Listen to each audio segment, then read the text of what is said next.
Hello and welcome back to LearnSBOM.com. My name is Skylar and I'm going to be walking you through Sonatype Nancy.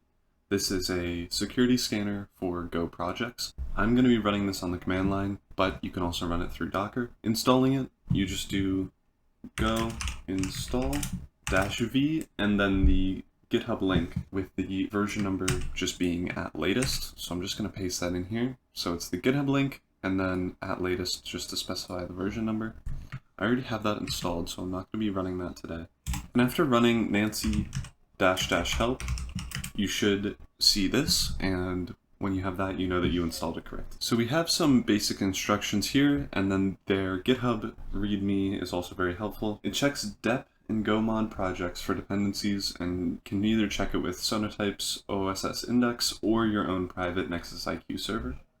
I'm only going to be doing the OSS index, but the IQ server should be almost exactly the same. So the command that I'm going to run first is go list -json -deps and then pipe that to Nancy sleuth. So this is just a normal Go command. It lists all the dependencies, and then Nancy sleuth is what we just installed here, obviously.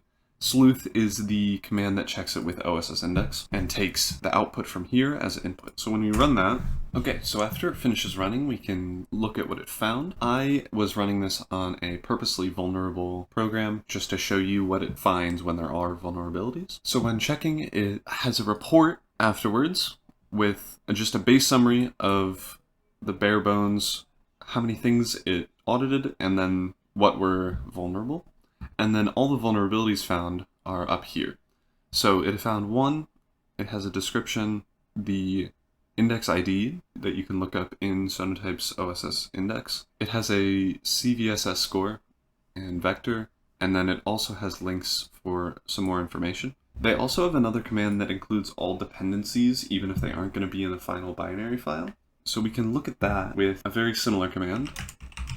Go list again, and then JSON, and then instead of doing deps, we're doing -m all, and then again, Nancy sleuth. So this just lists all the dependencies, not the ones in this specific program that are going to be used in the binary file. So if we run this, we can see that there were 28 audit dependencies instead of 4, and 3 vulnerabilities instead of 1.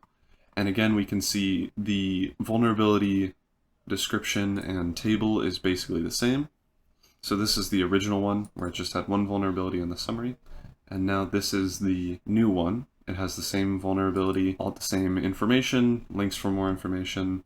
And then the next vulnerability, it has a weirder table for this one. I think this is just a little bit of a bug, but it still has all the same information. And then has the final third vulnerability here, again with the same information. So each command does show you different things. These two commands have different functionality, and even if the first command shows nothing, that doesn't mean your program is void of vulnerabilities. Nancy also allows for 2 other commands, IQ, which checks your own Nexus IQ environment instead of sleuth. So it's basically the same implementation, but it's checking your private Nexus IQ server, and update, which lists all dependencies that have an updated version released.